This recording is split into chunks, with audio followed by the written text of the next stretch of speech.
Olá, tudo bem? Está no ar mais um episódio do Diálogo 360, o podcast que conecta e transforma através do conhecimento. Obrigada a você que já está por aqui, que já é inscrito no canal, que maratona o nosso conteúdo. A gente tem já uma playlist repleta de entrevistas maravilhosas.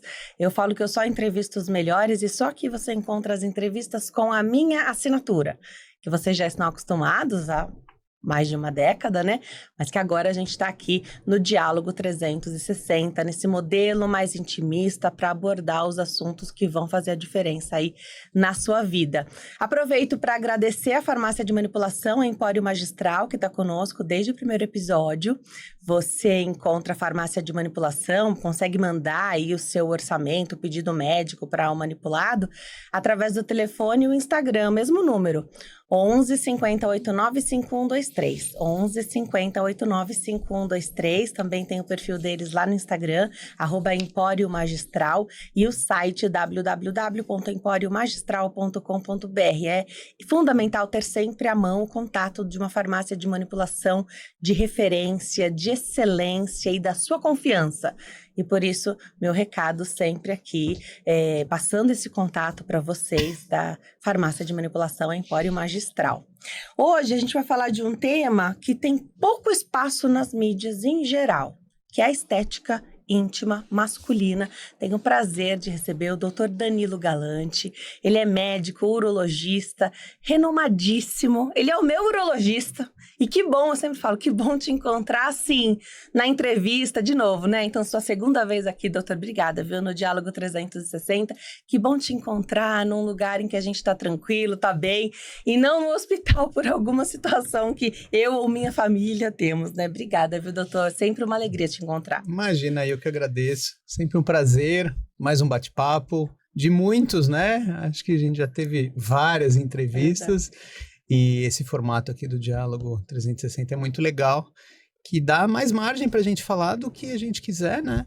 Então, esse assunto é bem interessante, tá agora na mídia em alta. Vamos lá, vamos falar bastante sobre isso.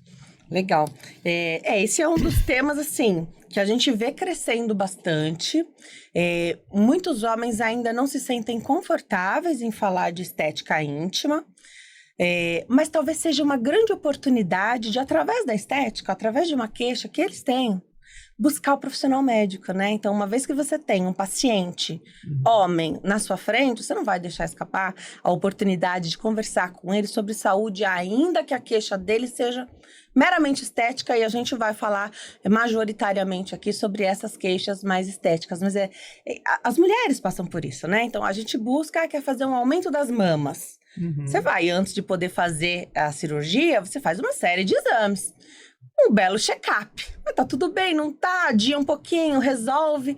O homem ficava muito sem ter essa, né? Sem validar essas questões estéticas íntimas, né? Então, assim, só quem se sente incomodado sabe o quanto aquilo é uma dor, né? Então, passa muito por um julgamento dos próprios homens, né? Então, dos próprios pacientes.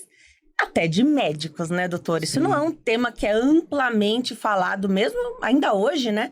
Na comunidade médica, né? Mesmo dentro da Sociedade Brasileira de Uro, né? Então, o último parecer da nossa sociedade, ele ainda é antigo, né? Então, quando a gente vai falar de estética peniana, de harmonização peniana, a sociedade brasileira ainda tem um posicionamento muito conservador, né, a gente ainda precisa de novos estudos para se falar disso, mesmo a plástica tão avançada, a dermatologia já indo longe, a ginecologia já tem laser íntimo, a ginecologia já tem o preenchimento, né, de grandes lábios vaginais, elas já fazem isso com ácido hialurônico, e a urologia, ela demorou um tempão para entrar nisso. E eu acho que o principal ponto a gente começou a perceber que não outras especialidades, mas outros profissionais começaram a fazer antes e a gente começou a pegar as complicações. Então, o nosso consultório, que nunca atendia ninguém nesse assunto, começou a pegar pacientes que vinham tendo feitos de esteticistas, de biomédicos, de dentistas, de às vezes endócrinos, e eles vinham, olha, a gente fez um procedimento, ficou feio, ficou torto, perdi minha ereção, tive infecção. Então, vários urologistas, eu fui um deles, que atendeu pacientes com complicação, e aí teve uma hora que a gente, nos congressos, começou a se falar, gente, e aí? A gente está vendo os pacientes com complicação por uma demanda que eles têm, né? E aí a gente também entendeu que quando a gente está naquele capítulo de andrologia, né? Andrologia fala de infertilidade e basicamente disfunção erétil, né? As doenças sexuais nesse âmbito da relação sexual. E aí a gente viu que quando você começa a aprofundar a conversa com os pacientes de disfunção erétil, uma parte deles vai ter questões de autoconhecimento, autoestima, autoimagem, que acaba culminando na parte estética, né? Então, poxa, um paciente às vezes vem com disfunção erétil, você vai desenrolando, e ele lá, não na primeira, mas às vezes na terceira consulta, ele fala, porque eu acho que meu membro é pequeno. Eu acho que... E aí não adianta mais o que eu aprendi há 20 anos, que não, é normal. Não, você tem que aceitar o seu corpo como é. E o cara fala, pô, mas a mulher não aceita a mama dela como é. O outro que nasce com o nariz com corcovinha não aceita. O outro não... E todo mundo corrige, porque aqui eu não posso fazer nada. Então, começou a abrir um espaço enorme para esse grupo de pessoas. A demanda sempre foi gigantesca e a vida inteira eu respondi para as pessoas que é normal, você não precisa se preocupar, você não deve se preocupar. Mas aí eu também fui entendendo que é parecido com você virar para um asmático e falar, respira, é só respirar. Ele não vai respirar. Ou para um depressivo e falar, sorria, seja feliz. Ele não vai ser feliz só porque você está falando para ele ser feliz. Né? Então tem essa demanda, e eu acho que o urologista estava mais do que na hora, no momento de ocupar esse lugar que é dele, né? Porque estava sendo ocupado por outras profissões, nem outras especialidades, mas outras profissões. E aí eu acho que agora a gente está chegando nisso, os próximos congressos no brasileiro já foi falado, de Salvador, o paulista desse ano já foi falado, teve aula específica que lotou a plenária para falar sobre isso. E agora eu acho que vai ser um assunto cada vez mais falado em congresso, e está chovendo trabalho científico para mostrar segurança, para mostrar eficácia, para mostrar que realmente não é uma coisa só experimental. Vamos falar de segurança, então? Sim. Quando a gente fala sobre a estética íntima masculina, primeiro, a gente está falando de conseguir melhorar que aspecto e qual é o produto que é mais indicado para ser utilizado aí? Quando a gente fala de estética peniana, na verdade, é um assunto super amplo, né? A gente está falando desde tamanho, desde diâmetro, até aspecto de pele, até toda a região de escroto, de pelos. Então, a estética peniana, ela engloba muita coisa. E os tratamentos para isso, eles eram feitos, digamos, debaixo do pano, né? Atrás do pano. Então, o médico não chancelava isso, mas as pessoas vêm tentando fazer um monte de coisa faz tempo. Então, da mesma forma com que na cirurgia plástica, até que se padronizasse a colocação da prótese, que o silicone fosse um silicone correto, não um silicone industrial, teve um monte de gente com vários acidentes que fizeram implante de silicone industrial, com silicone que vazava e dava infecção. Então, já teve muitos casos, e essas complicações são exatamente por materiais incorretos, inseguros, né? O PMMA é um polímero que é um dos piores para fazer isso. Ele é muito comum para harmonização de glúteo, mas é interno, então o glúteo acaba tendo um volume, mas ele é um polímero, ele é um plástico. E quando você coloca isso num órgão igual ao pênis, que é pequeno comparado ao glúteo, e ele é palpável, você pode fazer nódulos, você pode fazer uma desarmonia completa, você pode deixar um nódulo aqui, outro aqui, ele não fica homogêneo. Então, os pacientes começam a sentir dor, se encosta num nervo da ereção, o paciente começa a ter impotência, e aquele material você não tira fácil, você tem que tirar meio que pedaços do pênis para conseguir tirar ele junto. Então, o que é seguro, né? A semelhança com que a dermato faz nos lábios, né, que é o preenchimento com ácido hialurônico, o ácido hialurônico ele começou a ser usado para praticamente todas as especialidades cirúrgicas da medicina. Então, a ortopedia já usa ácido hialurônico no ombro, no joelho, a dermato usa ácido hialurônico na pele, na face, no lábio, a gineco usa nos grandes lábios. Por quê? Porque o ácido hialurônico, na verdade, é um produto que o nosso próprio corpo já faz, né? A gente tem ácido hialurônico em todas as células, em alguns lugares mais, como, por exemplo, as articulações. O que foi feito foi sintetizar esse produto de uma forma que o corpo não faça anticorpo, com que o corpo não reaja contra. Então, só que o ácido hialurônico ele degrada fácil, então ele dura no nosso corpo 12 meses, no máximo 1 ano e meio, né? Mas é um produto inerte, é um produto que é um gelzinho, que para a estética peniana ele caiu como uma luva, porque ele é um produto que você injeta. Se o paciente não gostou do resultado, ele no máximo tem que ficar 12 meses e vai regredir 100%. Ele tem um antídoto, que é a hialuronidase, que se o paciente não gostou no dia seguinte, você pode injetar a hialuronidase e dissolver aquilo, ele faz uma reação com ácido hialurônico e o produto some, né? Então ele tem essa questão de reversibilidade, você pode fazer o procedimento e retocar. Então, doutor, eu gostei, mas podia colocar um pouco mais. Você consegue fazer uma segunda, uma terceira vez. Eu não gostei completamente. Você consegue tirar ele inteiro. Eu gostei, mas não quero isso para a vida toda. Ele vai durar um tempo, então ele é temporário, né? Então, o ácido hialurônico hoje em dia, para preenchimento, e aí a gente está falando de aumento do diâmetro e não do tamanho, né? Ele é o produto mais seguro e o que está sendo mais estudado. São densidades diferentes do que se aplica na boca, né? Ele tem peso molecular diferente, e isso faz com que ele ganhe volumes maiores ou menores, mas já tem algumas linhas de ácido hialurônico específicos para a região íntima. Isso que eu ia perguntar. Você deu o exemplo dos lábios, então, né? Que é um tipo de ácido hialurônico diferente do que você coloca em outras regiões do rosto, por exemplo. Sim. Fez ali uma comparação como se fosse parecido, até mesmo o produto. Mas hoje já tem linhas específicas para essa questão íntima. São diferentes. Os ortopedistas, eles usam peso molecular, é um tipo, né? Mais concentrado, a dermato usa outro, a urologia, a ginecologia usam um outro, né? Existem, na verdade as marcas são as mesmas, a grande diferença é que algumas marcas estão cada vez mais específicas nesse nicho, elas estão se especializando no nicho íntimo, e elas vão fazendo produtos cada vez mais específicos para isso, mas já existe sim, o que a gente usa na prática clínica já é de algumas farmácias que fazem especificamente esse produto para esse fim.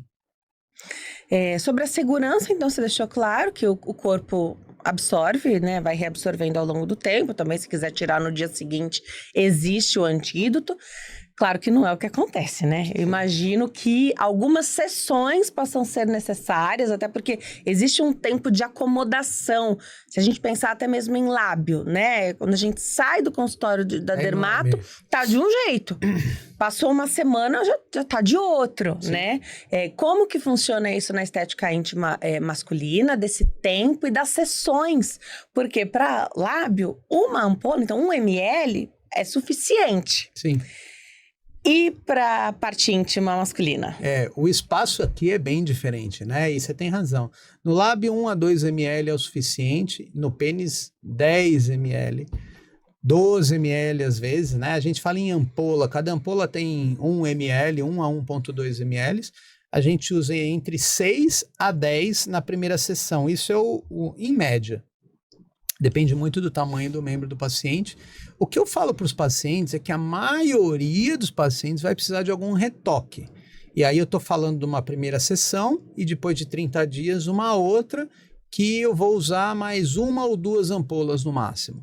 Tá? Às vezes 3, mas o que acontece? A hora que você coloca o produto, você tem uma reação inflamatória, da mesma forma com que a boca vai ficar o dobro do tamanho que você deseja, o pênis fica inchado, fica feio. Eu brinco com os pacientes que eu falo, olha, você vai chegar em casa, vai achar que você vai se arrepender, vai falar, ficou horrível isso, doutor. Calma, espera passar 7 dias. É uma fase que pode fazer hematoma, né? Uma parte, assim como na boca, assim como na mama, qualquer cirurgia estética, né? Por mais linda que a pessoa fique depois, ela fica horrorosa nos primeiros dias. É a mesma coisa. Então, vai inchar, vai ficar com hematoma. E aí, depois desses 7 dias, quando começa a diminuir edema, né, que é o inchaço, e o hematoma, tem uma fase que a gente chama de volumização. Ou seja, aquilo que o paciente estava vendo vai aumentar porque o produto ele chama água. Tá? Então, ele agrega a água e aquilo volumiza, ganha tamanho, né? É por isso que a gente, quando está fazendo, fica tão preocupado com evitar hematomas, porque o hematoma nada mais é do que uma coleção de sangue. E isso ocupa espaço. Onde tem hematoma, o produto não entra. Ele compete. Então, a hora que o pênis ele organiza aquele hematoma e absorve, aquela hora, aquele lugar fica faltando produto. É aí que a gente vai fazer um retoque, por exemplo, daqui 30 dias, porque a gente entende que depois de 30 dias só que você vai ter um resultado satisfatório para dizer, ó, paciente, é isso que vai ficar, né? E por isso que em 30 dias que a gente faz um novo retoque. Como é que os homens lidam com essa questão? Então, imagino que tem uma anestesia local, né? Queria que você falasse sobre isso. E eu imagino que existam técnicas diferentes, mas eu sei que existe até... Tem profissional que pode usar cânula em qualquer parte, né, do corpo. Estou imaginando aqui o rosto, que a gente vê mais facilmente a aplicação até nas redes sociais, e muita gente já fez, sabe como que é. Vocês vão passeando com a cânula debaixo da nossa pele, né? Exato. Como é que os homens, que já têm a fama, tá chegando a revanche das mulheres, eu acho, né? A gente tá vivendo esse momento.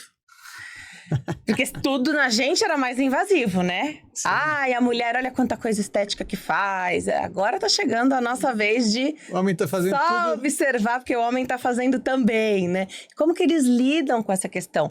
Tanto da dor, que eu imagino que não tenha dor no procedimento, mas como que eles encaram isso? Tendo ali uma agulha, fazendo esse procedimento, que eles estão ali, acordados, né? A anestesia local, né? Sim. A técnica vem evoluindo bem, né? E ainda vai melhorar muito, ainda é um procedimento razoavelmente novo. Na verdade, popularizou em Miami, teve um grupo que começou a fazer, um grupo que originalmente fazia prótese de pênis bastante, e aí eles pegaram esse gancho e começaram a fazer e popularizar. Só que eles usam várias entradas de agulha, eles não fazem com cano, eles fazem com agulha. A técnica que eu aprendi, que eu faço e que eu acho que deve ser feita é com cânula. A cânula, né, para quem não entende, a cânula é uma agulha que não tem ponta.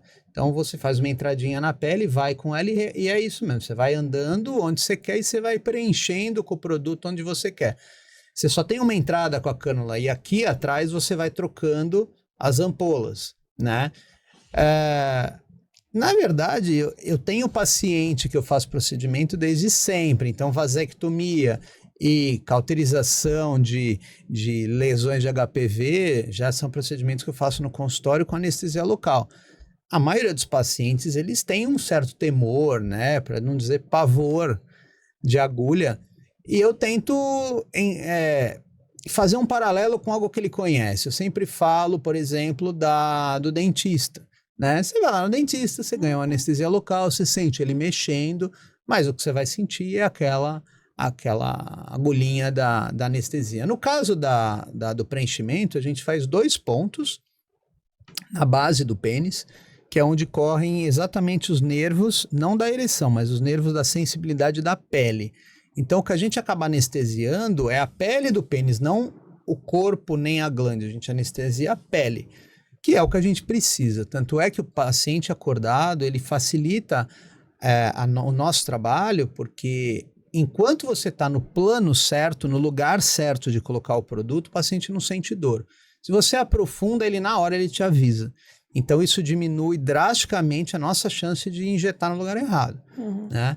E aí a gente faz mais ou menos 1 ml, 2 ml de cada lado, a entrada é por aí, e aí a gente vem injetando e fazendo a volumização. Agora, eu acho que os homens, de uma maneira geral, eles criam muito um monstro, um bicho de 7 cabeças, e a hora que começa, ele fala, já começou? E a hora que acaba, ele fala, já acabou? Mas só se eu souber... E isso é na vasectomia também, isso é em qualquer procedimento, né? Eu acho que o medo é muito maior do que o que é, né? Mas eu sinto que a gente está numa época que a vontade está superando de longe o medo. Com certeza. Como avaliar esse paciente quando ele chega para você? Então, eu imagino que grande parte já vai porque te conhece, sim, né? Então, já é seu paciente, agora sabe, né? Viu a questão da estética e fala, doutor, acho que eu gostaria sim, né? Então, e avalia isso como, assim como a mulher, né? A gente vai na dermatologista, ela fala, olha, você não quer fazer uma toxina botulínica? Acho que já tá na hora de fazer. Você não quer fazer um preenchimento, né? Sempre tem uma questão pra gente resolver. Da parte íntima masculina, não é diferente. Ele apresenta essa queixa, ele sabe dessa novidade, entre aspas, e também procura ver se ele se ele é elegível aí para fazer esse procedimento. E quem são os pacientes que não devem se submeter? Ótima pergunta. Eu acho que tem algumas questões. Já teve paciente que é paciente antigo meu e me mandou mensagem ou ligou dizendo, doutor, é sério esse negócio de preenchimento? Eu falei, você faz, é isso? Faço. Então tem gente séria fazendo isso. Então a gente ainda está na fase de mostrar para as pessoas que sim, tem gente séria, bem formada, que tem um CRM a zelar, que não vai rasgar o seu CRM por qualquer coisa e que sim, está apto e está a fim de encarar a responsabilidade pelas complicações. Né? Então, e aí eu já fiz preenchimento em paciente antigo meu que falou, não, então se você tá fazendo, eu topo. Eu sei, na verdade, eu sempre me incomodei com o tamanho do meu, mas achei que nunca isso ia ter jeito, mas se tem jeito e tem quem faça e eu confio, vamos fazer, né? Então isso existe. Em relação aos pacientes, às vezes as pessoas me perguntam, você faz em todo mundo que te pede? E aí por isso que eu falo que a pergunta é muito boa. Por quê? Porque 10%, isso já trabalho científico está mostrando, 10 a 15% dos pacientes que procuram são psiquiátricos e têm distúrbios psiquiátricos importantes, tá? Então, existe uma situação que é o distúrbio de dismorfismo corporal. Para a gente entender melhor, é igual o paciente com anorexia, né? A mulher que, na verdade, a figura da mulher é muito mais pronunciada para anorexia. Ela se olha no espelho, já está magérrima e ela fala, tô gorda. Ela tem uma alteração entre o que ela está vendo e o que ela é. Esse dismorfismo existe nos homens também e isso metade desses pacientes é localizado no pênis. Então, metade dos pacientes do mundo com dismorfismo corporal, o ponto de objetivo dele é o pênis. O que eu quero dizer com isso? Que 1 em cada 10 dos pacientes que vão vir no consultório pedindo preenchimento, eles nunca vão ficar felizes com o resultado. Então, isso também é ruim, é frustrante para o médico, mas pior do que isso, eles têm que tratar a cabeça deles. Não são pacientes que estão de bem com a vida, estão casados, têm uma vida tranquila, mas querem melhorar a sua autoestima e também querem engrossar.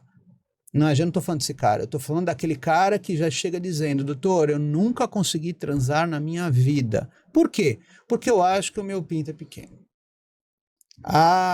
E esse é o tipo do paciente que você já tem que levantar a orelha e falar, peraí, você tem 30 anos, nunca teve relação Você tá com a impressão de que se eu engrossar teu pênis, eu vou resolver todos os seus problemas, entendeu? Então, o urologista ele tem que ter esse jogo de cintura de entender. Eu sempre falo, mas por que você quer fazer? O que te incomoda? O famoso qual é a dor do paciente? Como eu posso te ajudar? E ele vai se explicando, né? Graças a Deus, a maioria dos pacientes tem situações até que simples. Poxa, eu vou para uma sauna, não quero ficar sem roupa na frente dos outros. Eu vou na praia e eu tô de sunga, eu acho que não tem volume, né? Eu vou sair com uma moça, com um rapaz, e se eu não tô pronto ali 100% de ereção, eu nem quero ficar pelado, ou o contrário, depois de transar, eu não quero ficar sem roupa. E isso, às vezes, me faz perder a ereção.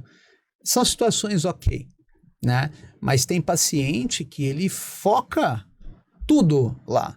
A depressão dele parece que vem de lá. O foco ansioso dele vem do pênis. E esses caras, eles não precisam de urologista, eles precisam de psiquiatra, né? Então, é para todo mundo? Não, não é para todo mundo. Eu acho que a gente precisa de uma avaliação. Eu acho que se o urologista não tiver muito bem claro isso na cabeça dele, ele deveria mandar todos os pacientes fazer uma avaliação no psiquiatra e voltar. Com a liberação, né? Com a liberação. Por que eu não faço? Eu sou sexólogo já, né? Então eu venho já com uma formação de tentar ver o paciente o mais amplo possível. Então, quando o paciente vem falar de disfunção erétil, eu não dou só Viagra para ele, como faz um monte. Como é teu relacionamento? Como é teu sono? Como é o teu trabalho? Como é tua vida? Eu praticamente fecho o capítulo da medicina e abro da psicologia, né? Então, eu vejo que eu tô apto a descobrir quem é o cara que na verdade, eu encaminho o psiquiatra. Também não vou resolver, né? Não vou tratar ele. Mas é isso, acho que tem que ter essa seleção, sim. Que bom que a urologia está ocupando esse lugar, né? Porque se a gente pensar que você é responsável, como identificando pela sua formação de excelência, você vai encaminhar quem não é o paciente que não está no grupo dos que podem fazer esse tratamento, é triste pensar que alguém vai fazer, né? Se ele continuar procurando, alguém vai fazer. E ele vai escapar do psiquiatra e vai escapar de resolver o problema dele. Na maioria das vezes, ou ele não sabe, alguns pacientes, quando são alertados, eles entendem e procuram ajuda, mas muitos vão continuar negando e achando que ele já sabe qual é a solução do problema dele. Na verdade, você não está ajudando. E ele vai procurar, entre aspas, quem ajude. E faça com um profissional responsável, porque todo procedimento tem risco. Você falou das complicações. Vocês começaram, então, pegando as complicações. Sim. E aí, depois, né, os médicos foram entendendo que, olha, vamos ocupar esse espaço, porque senão a gente só vai atender a complicação, né? E você falou de algumas sessões que podem ser necessárias, um retoque. Então, assim, não exagerar para não cometer um erro, justamente para você não ter uma complicação. É isso, sim, né? Então, se for fazer, faça com um profissional. Escolha o profissional que você vai fazer. E eu sempre gosto de puxar a questão da saúde, né? Estética é maravilhosa. Eu também busco a minha parte estética. Eu acho que os homens também devem buscar. Tá tudo certo. Todo mundo tem que buscar. Mas a saúde não pode ficar para trás, né? E se você tem um homem ali... Não pode perder saúde em prol da estética. Se você tem um homem ali na sua frente que já tá na idade de fazer o toque e nunca fez, e ele te busca para fazer essa parte estética, é o momento ali da confiança de envolvê-lo naquela história, né? Sem dúvida, sem dúvida. O urologista, ele não pode, na minha opinião, ele não pode perder o papel dele de urologista para virar um cirurgião plástico peniano. Perfeito. Né? Então, desde sempre, quando o paciente vem na minha consulta, eu tenho um script de várias coisas que eu pergunto. Qual a sua queixa? Tá bem, mas e a parte urinária? E a parte sexual? E os seus antecedentes de doença na família? Então, se ele fala que tem um familiar com câncer de próstata, eu sempre explico quando que a gente vai começar a fazer check-up de próstata, se ele está perto dos 45, se ele está perto dos 50, eu vou situando ele nisso. O paciente passou dos 40, para todo mundo eu pergunto, faz tempo que você não colhe exame de sangue? Né? Exames de check-up, porque deve-se colher uma vez por ano. Se o cara é solteiro, você quer colher sorologia de doença sexual? Isso eu ofereço para todo mundo, independente da queixa. Pode ser cálculo renal, que não tem nada com nada. Só que quando você começa a falar desse assunto, muitas vezes o paciente aproveita a consulta, né? E é parte do urologista otimizar a tua consulta e ser o mais útil possível numa tacada só. Não fazer ele vir 1, 2, 3 vezes para falar de 3 assuntos, né? Eu acho que você tem que abrir para o cara resolver tudo numa consulta só. Eu entendo que nessa parte a urologia, assim como a ginecologia, ela tem que ser ampla, né? A gente tem que ser o clínico geral do homem, e é bom, ou seria bom, que os homens tivessem também essa mesma visão da gente. A sua especialização em sexologia também ajuda muito essa questão, né, da abordagem, porque até mesmo para disfunção erétil, para outras situações nesse sentido que o homem possa ter, às vezes ele quer resolver sozinho. Então ele vai lá, compra o remédio, não sabe se tem um problema cardíaco, não sabe se ele pode tomar aquele remédio, não sabe a dosagem de tomar aquele remédio. Outros remedinhos que também estão na boca do povo aí, né? Sim. Que o pessoal fala bastante. E isso é muito curioso, porque com essa abordagem você consegue, então, numa consulta que às vezes não tinha nada a ver, entrar nesse assunto para que ele te fale uma queixa dele e consiga resolver tudo, fazer isso do jeito certo, com o exame, saber se toma remédio ou não, se tem questão psicológica por trás. Sim. E buscar a questão para resolver, né? Sim. Você tinha comentado, né, da procura por essa questão estética. É interessante que antigamente a gente só falava de aumento peniano. E o aumento peniano era comprimento. E agora é diferente. A real é que toda vez que eu penso numa situação para aumentar o pênis, eu penso que o pênis é muito complexo no sentido de estrutura de órgão. Ele é tão complexo quanto um braço, que tem osso, que tem músculo, e se alguém falar, e vai lá no ortopedista e fala, pô, eu quero jogar basquete, dá uma esticada no meu braço, o cara vai dar risada, vai falar, pô, não tem como aumentar teu osso, não tem como aumentar teu músculo. O pênis, ele ainda está nessa complexidade, então ele tem estruturas, que são os corpos cavernosos que se enchem, que dificilmente se aumenta, e você tem a uretra, que é o mais difícil dos órgãos. Então, a limitação da urologia em aumentar o comprimento, ela ainda é gigantesca, né? Tem alguns procedimentos como cortar o ligamento suspensório, é um ligamento que a gente tem do pênis com a pubis. Na verdade, esse ligamento é o que faz o pênis ficar olhando para cima quando ele está em ereção. Eu, particularmente, acho ruim essa cirurgia, a não ser que o paciente tenha 4 centímetros de pênis, vai para 6 e aí ele ganhou 50%. Mas para você ganhar 2 centímetros em detrimento de um ligamento que mantém ele para cima e depois você tem que ficar segurando, você perde a sustentação do pênis, é uma bobagem. Então, eu acho interessante também a gente passar a realidade, a estética íntima ainda tem limitações, a gente fala principalmente de engrossar, de ganhar volume, de ganhar diâmetro, do que aumentar o tamanho. O que eu percebi? Que quando a gente faz essa volumização, quando você aumenta o diâmetro, o pênis ele fica mais pesado. Isso acaba aumentando de fato o tamanho dele. Então, quando a gente fala de preenchimento, sim, o paciente ganha lá 1 centímetro, 2 de comprimento também, porque ele fica mais pesado. Mas isso é muito claro quando ele está flácido. Quando ele está em ereção, de comprimento praticamente você não nota essa diferença. E mesmo de grossura, quando ele está em ereção, você não vê tanta diferença. Então, voltando, quem que a gente ajuda fazendo preenchimento? O paciente que tem queixa quando flácido. Aquele paciente que fica em ereção, olha para baixo e fala, ixi, é fino, é pequeno. Esse não é o melhor paciente para fazer preenchimento, tá? Existe demanda para as duas, na verdade, né? Como até para outros procedimentos estéticos ainda nessa área genital, que a gente pode comentar mais para frente, mas é importante que a gente fale que esse preenchimento do ácido hialurônico, que está se falando tanto, ele é para basicamente mexer com essa questão, essa dor do paciente flácido, não na ereção.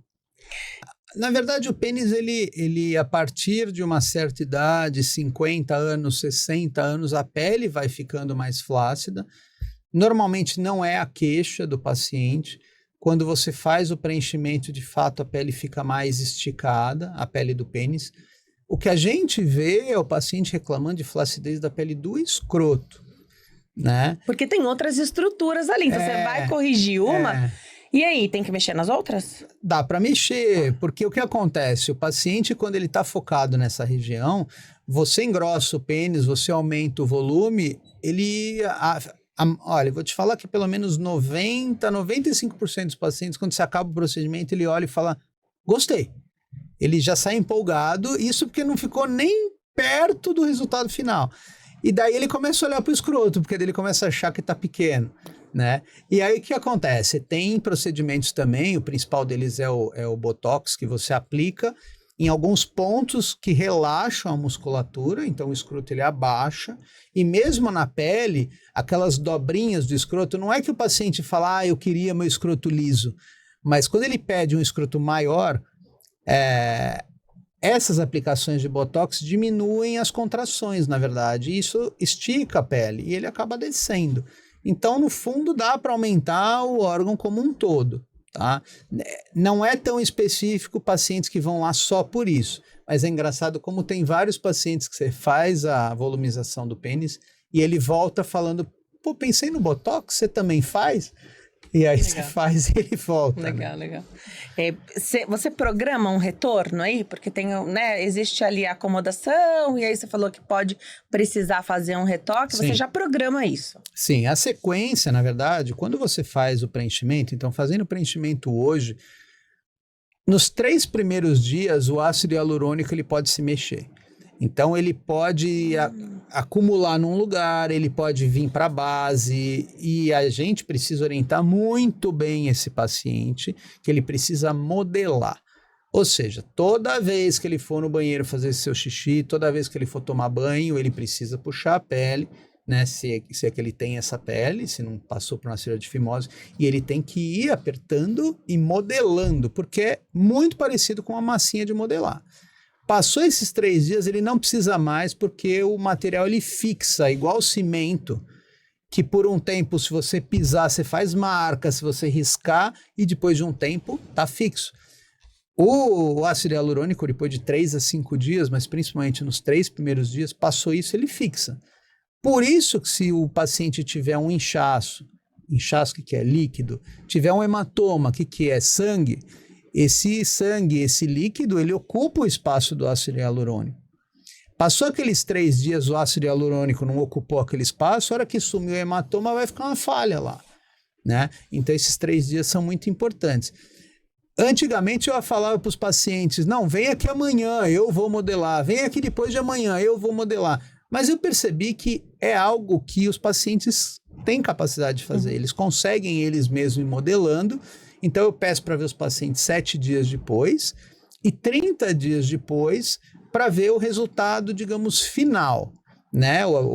Já saiu hematoma, já saiu inchaço e aí o resultado final. A grande parte dos pacientes que já está satisfeito fala, tem um lugarzinho aqui para retocar. Tá. E uma pequena parte falou, gostei tanto que eu quero aumentar mais ainda. E aí você tem que ter Qual o limite disso? o seu discernimento que a glande não aumenta. Então você aumenta o volume e a glande está igual. Você tem que ter uma noção de que não pode ficar um vulcão, né? Essa é a parte mais difícil dos Senão pacientes. Fica desproporcional. Os pacientes que vão se empolgando. Então, você não pode visar o que você está ganhando, você tem que visar o teu resultado, porque senão o paciente daqui a pouco volta reclamando que está feio também. Né? Liberado para relação sexual depois de quantos dias do procedimento? 1 semana. 1 semana. 7 dias é pouco tempo. É diferente o tratamento feito, o procedimento feito em homens que fizeram a cirurgia de fimose e os que não fizeram? É sim.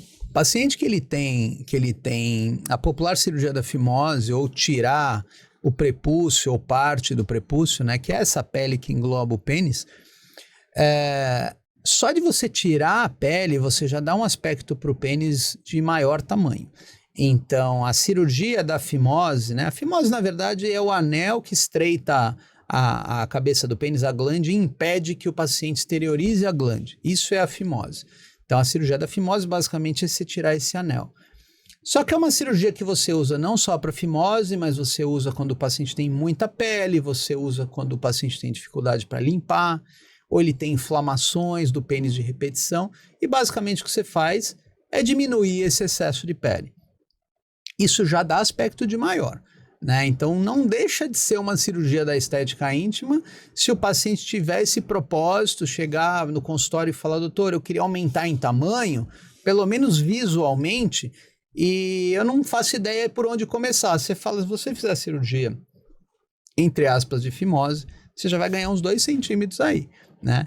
Mas, voltando para a sua pergunta, qual é a diferença? O paciente que ele não tem tanta pele, você consegue preencher quase que tudo até chegar na glande. Você não tem muito limite, você não tem muita margem de segurança.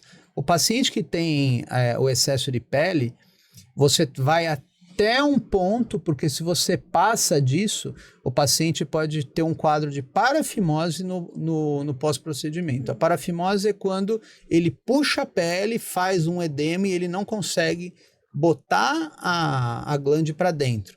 Então, é uma situação que, obviamente, a gente não quer ter.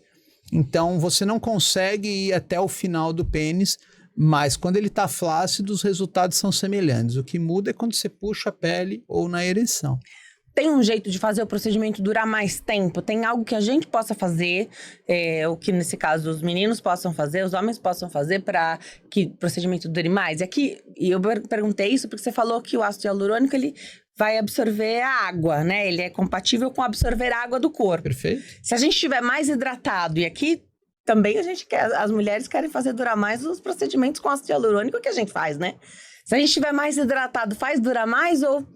cada organismo? Não, super coerente. A gente fala para todo mundo tomar muita água no pós-procedimento.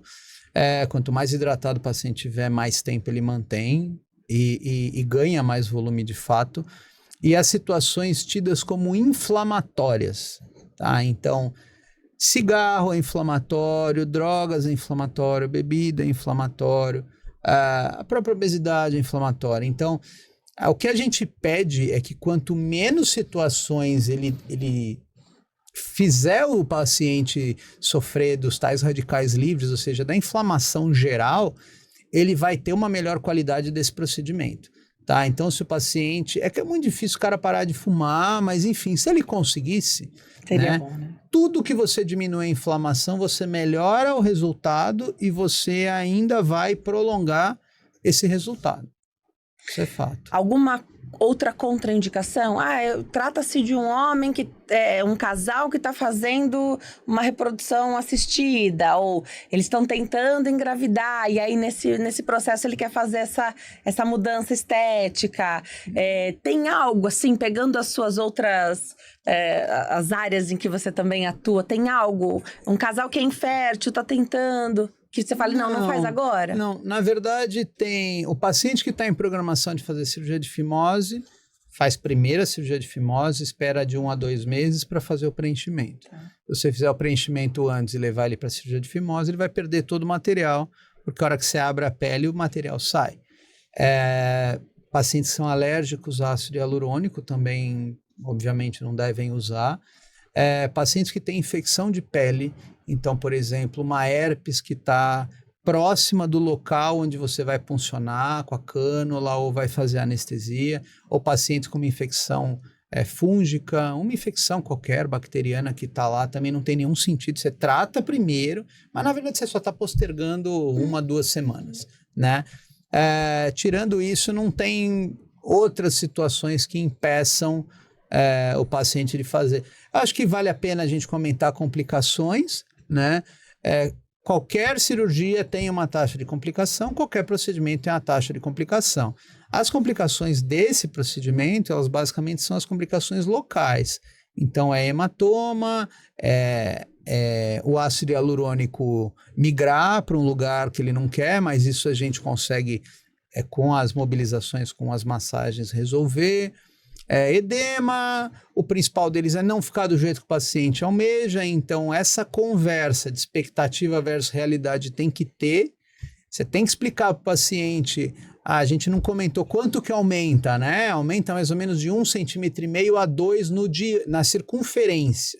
Então eu desenho a circunferência, ó, vai ficar, era assim, vai ficar assim. Não vai ficar assim, não vai ficar 4 centímetros, vai ficar 2 aumentado. Então, você tem que dar essa expectativa correta para o paciente. Situações de injetar mais para baixo, necrose de pênis, isso eu nunca vi na mão de urologista, já vi na mão de outros profissionais, infelizmente. Infecções graves, que outros profissionais não têm a possibilidade, inclusive, tem muito profissional que não pode nem prescrever antibiótico, né? E aí, como ele trata uma infecção? Vai para o médico. Vai para o médico. E aí, o paciente, por exemplo, um dentista, que ele sabe prescrever antibiótico, mas não funcionou, tá com abscesso, você precisa internar. Vai cair na mão do médico também, que tem que internar. Então, nunca apareceu esse tipo de complicação, principalmente por urologista fazendo, mas existem, né? Eu acho que a gente vai fazer muitos pela vida, uma hora vai aparecer, como cirurgia de cálculo, como cirurgia de câncer, mas eu acho que o importante é você saber o que fazer nas complicações. Claro, é isso, claro, né? Claro. Muito bom. Adorei, doutor. Adorei esse bate-papo. Já acabou? Acabou, rendeu super, né? Ó, vou deixar os contatos aqui do doutor. @Dr. Danilo Galante, @Dr. Danilo Galante. É no Instagram, tá no TikTok também. Mesma coisa você coloca no canal do YouTube, então sempre Dr. Danilo Galante, você o encontra, vai lá, aproveita, curte, compartilha o material, tem muita informação, o doutor já esteve aqui e a gente falou de infertilidade masculina, né? Então vai voltar muitas outras vezes para a gente bater papo sobre outros assuntos também. E o mais importante que a gente sempre fala é não distanciar da questão da saúde, né? Que Perfeito. Ótimo que tem procedimentos estéticos e todo mundo merece fazer, se quiser, faça. Se tiver indicação, faça, procure um profissional responsável, então de preferência um médico, e para fazer isso que a gente falou aqui hoje, urologista, mas não se distancie da questão da saúde, Perfeito. Que é, assim, muito importante, que sempre vale o alerta, né, doutor? Com certeza, eu acho que você não pode trocar estética por saúde, né? Você não pode trocar função do pênis por estética do pênis, assim como de nenhum outro órgão. E essa questão aí que o urologista ele tem que usar a consulta para conscientizar de tudo. Não só a parte estética, mas se o paciente tem cálculo, ensinar ele as medidas para evitar, se ele tem infecção urinária, ensinar como não tem infecção urinária, se ele está perto dos 50, falar de câncer de próstata. Eu acho que o urologista ele é responsável pela saúde do homem. Ele tem que aproveitar aquela pequena chance, porque tem homem que não vai no médico há 20 anos e ele tá lá para falar só de estética. Pô, coloca o cara na maca, examina, né? Vai ver tudo, vira o cara de cabeça para baixo, pede exame, né? Aproveita para fazer a parte da saúde dele. Eu acho que esse ponto que você salientou é super importante. Muito legal. Adoro te receber aqui. E hoje eu tenho um mimo da Empório Magistral para passar as suas mãos. Empório Magistral, farmácia de manipulação, que está conosco aqui no Diálogo 360, apoiando. Obrigada, Empório. Um mimo para você. E eu falo, né? Que bom ter pessoas que nos apoiam e que estão aqui sempre conosco. Obrigada, viu, doutor? Sou muito feliz por ter você aqui. Um médico sério, uma formação, assim, incrível. Se você não segue o doutor ainda nas redes sociais, você está perdendo tempo, porque tem informação, ele fala sobre tudo com humor, que é mais legal ainda, doutor. Obrigada, viu? Eu que agradeço, Dê. Venha sempre. Vou vir sempre. Obrigada. Instagram, TikTok, YouTube, doutor Danilo Galante. Vai lá seguir e prestigiar o conteúdo do doutor, que tem muita coisa boa por lá. Obrigada a você que gosta do nosso conteúdo, tá sempre por aqui. Entrevistas inteligentes com propósito. Aquilo que eu falo, né? poder proporcionar conteúdo sério, relevante, mas a liberdade de abordar todos os temas. Para mandar e-mail para a gente é diálogo360podcast@gmail.com. Eu também estou no Instagram, @DeniseLuc, e é aqui no meu canal do YouTube que você confere todas as semanas, né? Esse mês que a gente está agora, eu vou liberar 3 vídeos por semana, 3 entrevistas por semana. Você confere tudo por aqui, já tem playlist, tem muita coisa. Muito obrigada, a vida é feita de diálogos e conexões. Eu te vejo no próximo episódio. Tchau!